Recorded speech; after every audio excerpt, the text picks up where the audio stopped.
As we always do on our preview shows, we ranked all these guys in the preseason here without conference affiliation, no East, no West. We're just doing straight 14 through 1. We're going to break this down for you, why we have all these teams in their places, tell you how each team can do better, and put the best players available for each of these teams and talk about it. So that leaves us with the number 1 team.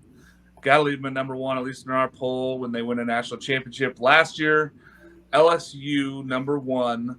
AJ, I'm going to let you start with this team. I know that I am down a little bit on them. How are you feeling on this LSU ball club? I also did not have them at number 1. I think that, yes, they coming off a national championship. You never can knock a national championship. They earned it. They beat probably the other 2 best teams in the country on the way to their national championship run. But I just looking at their roster currently, trying to remove all bias from previous seasons. I don't look at the roster and see a number 1 roster. I see incredible high-end talent, but I don't see it across the board necessary to be, the SEC preseason number 1 team. I just don't. Yes, you have Tommy White leading your offense, and that's going to be huge.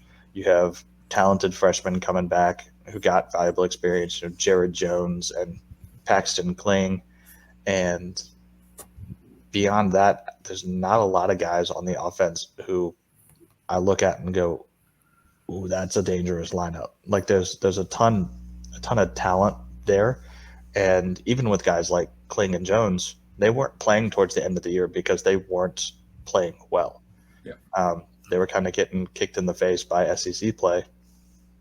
Injuries played a part of that. Same with Brady Neal, again, another talented freshman who they just need to round into form and be a veteran leader. They're counting on a lot of guys to be leaders who weren't really even everyday players for them last year.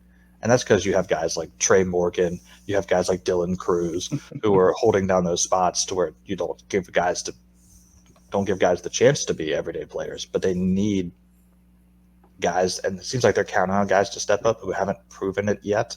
And there's a lot of, I feel like, counting chickens before they hatch in Baton Rouge right now. And I'm never a fan of that. Yeah, I see a lot of sophomores, right? Got freshmen from last year, sophomores this year, that they're going to have to say, you need to be a dude or we're not going to be great. And that's a lot of pressure to put on these guys. I do love transfer Mac Bingham from Arizona. He's a good outfielder. But again, he's not a guy that just blows you away. He's a very good outfielder. He takes care of the bat. He does the things right with the stick.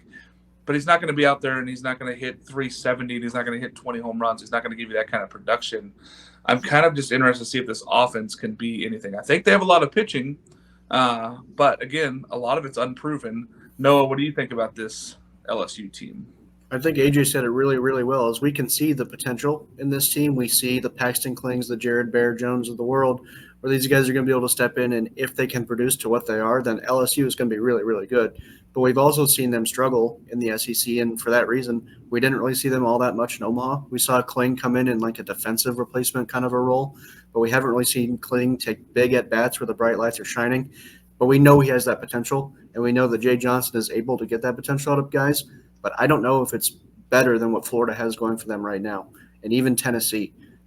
Of course, they're national champions. We're not going to doubt Jay Johnson.